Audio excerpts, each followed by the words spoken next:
My name is Dr. Kieran Judge, and I would like to welcome you all to the GI Physiology Lab in the Mercy University Hospital Cork. Refractory reflux.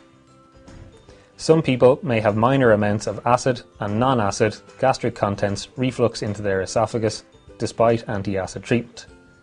This can result in persistent symptoms of heartburn. It can frequently be worsened by belching and relaxations of the lower esophageal sphincter that are caused by certain foods or by normal physiological reflexes. Once again, diaphragmatic breathing has been shown to reduce symptoms and decrease the need for treatment with PPI.